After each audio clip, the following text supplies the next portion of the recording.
When the building was condemned, it was because of the fact that there were cracks in the wall, and then the windows were falling apart, the doors were falling apart, and we had constant break-ins. I feel very grateful for work that this school, because my parents go to this school here.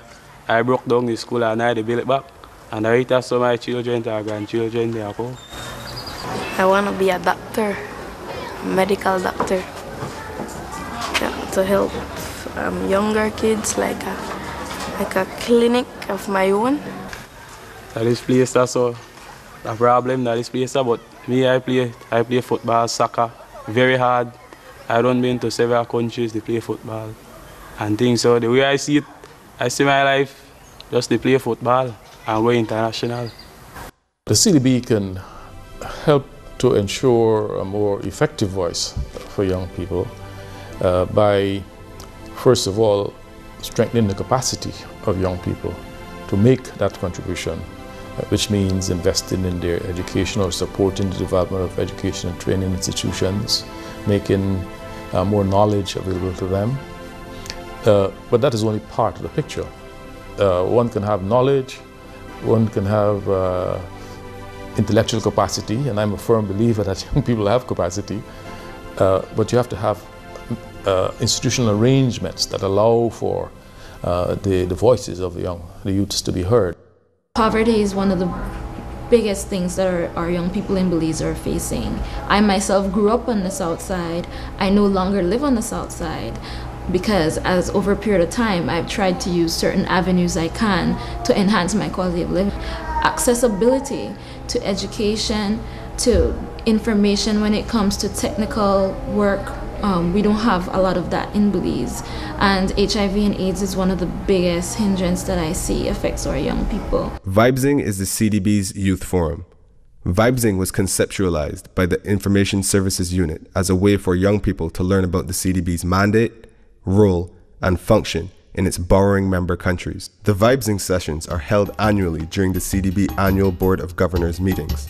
So far, these sessions have reached over 300 students and have been held in many countries in the region. AIDS is a wide thing in Guyana that is going on right now. Worldwide. AIDS is a wide thing in Guyana that is going on right now. And actually someone very close to me have it. I don't want to say, but I still give her the love, and I still show them that, you know, it doesn't matter if you have AIDS. You could still, you know, take care of yourself. You don't have to give up on yourself. I can't say there's anyone within the organization that I know personally. The organization is worldwide, or island-wide in this instance, because there are 31 congregations. And that's one of the interviewing questions that are asked when you request to be a part of the organization, which I thought was interesting, because you have to make it known, but persons who would not, in general sense, know, only those in a position, like the ones that has oversight, would know that information, as respect to show love. I myself try to be very careful of what I do, and I even told my boyfriend also that, you know, I always try to protect myself from getting HIV, because I know it hurts. It hurts, and it could pull you down a lot.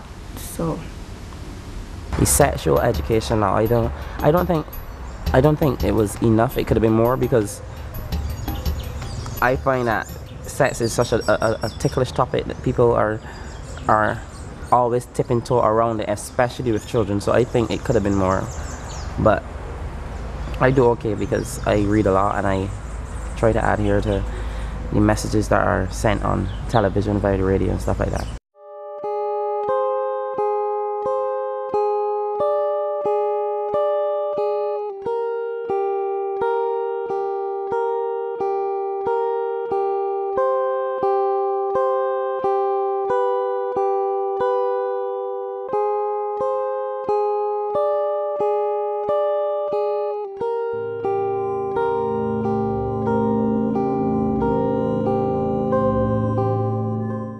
CARE Belize is a fairly new non-governmental organization.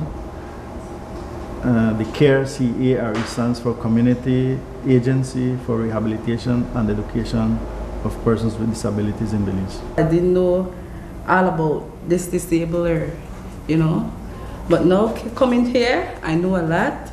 I know how to do therapies on her.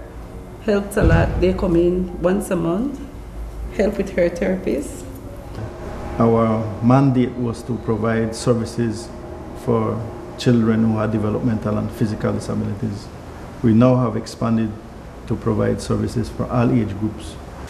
I couldn't imagine what it would be like to have arthritis, and I thought, you know what, I did the research on the internet, I started the treatments, and there was good times, and which seems like, you know, I'm gonna get back out there.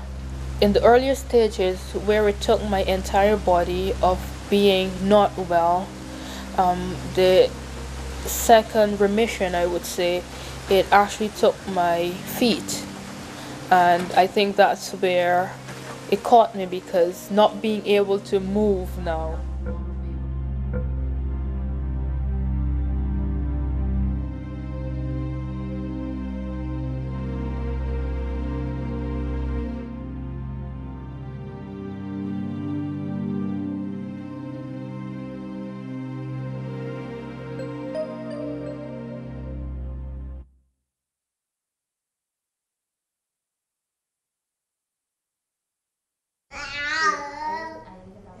Watching in the longer run, I'm watching presently short term and walking and talking, at least for her future. That's the short term that I see.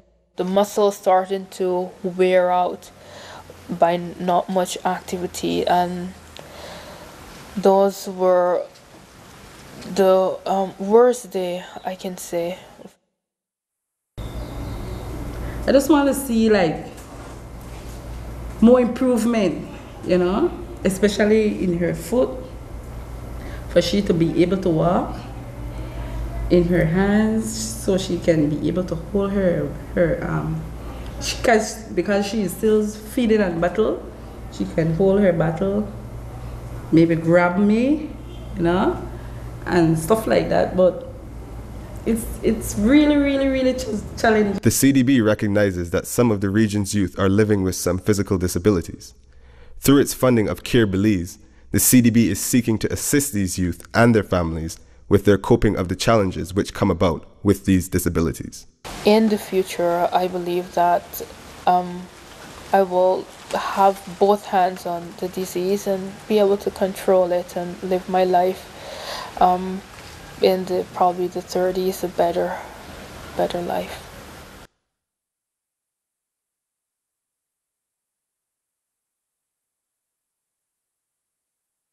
Project Strong and Craft House are some of the important projects in St. Kitts. The CDB, through the BNTF, partnered with Craft House to develop this training workshop. This current workshop is the third collaboration between the Craft House and BNTF. Project Strong is a youth initiative. It concentrates on those who did really badly in school, so that we deal with the most marginalized of the youth in their school leaving year, when all hope is lost about ever achieving academic goals. About ever achieving academic goals. So we offer them an